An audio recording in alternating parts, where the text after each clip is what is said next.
மத்திய கிழக்கில் நிலவும் அரசியல் நெருக்கடியால் ஏற்படக்கூடிய பாதிப்புகளை குறைக்கும் நோக்கில் சிலாங்கூர் மாநில அரசு தனது எரிசக்தி ஆதாரங்களை பன்முகப்படுத்த தீவிர நடவடிக்கைகளை மேற்கொண்டு வருவதாக செய்தியாளர் சந்திப்பில் மந்திரி பெசார் டத்தோ ஸ்ரீ அமிருடின் ஷாரி கூறினார்.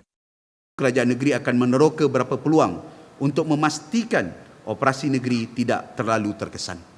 Justru dalam tempoh 1 bulan hingga 2 bulan akan datang, kita akan melaksanakan beberapa langkah pula untuk memastikan pengawalan serta pemantapan terhadap industri-industri yang saya sebutkan tadi.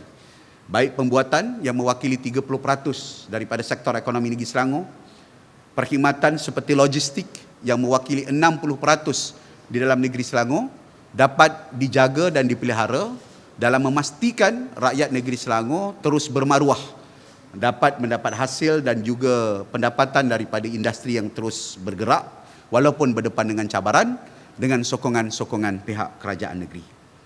Dalam pada masa yang sama, kita turut merangka pelan jangka panjang. Misalnya, sistem tenaga solar dengan teknologi bateri akan diperluas di bangunan-bangunan kerajaan negeri, PBT dan juga pejabat daerah. Dalam tempoh terdekat, saya akan meluncurkan loji waste to energy di Jeram dan Tanjung 12 agar sistem pungutan dan urusan sampah dapat menjana tenaga berbanding terus bergantung kepada tapak pelupusan sampah.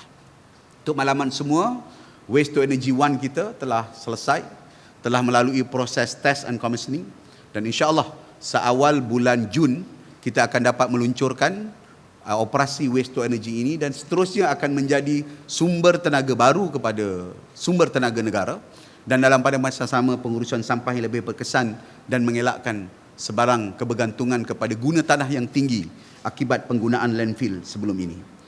Turut terkait, kita sedang membuat beberapa persiapan supaya operasi kutipan sampah harian di rumah-rumah dan kawasan komersial oleh KDB Waste tidak terkesan akibat peningkatan diesel.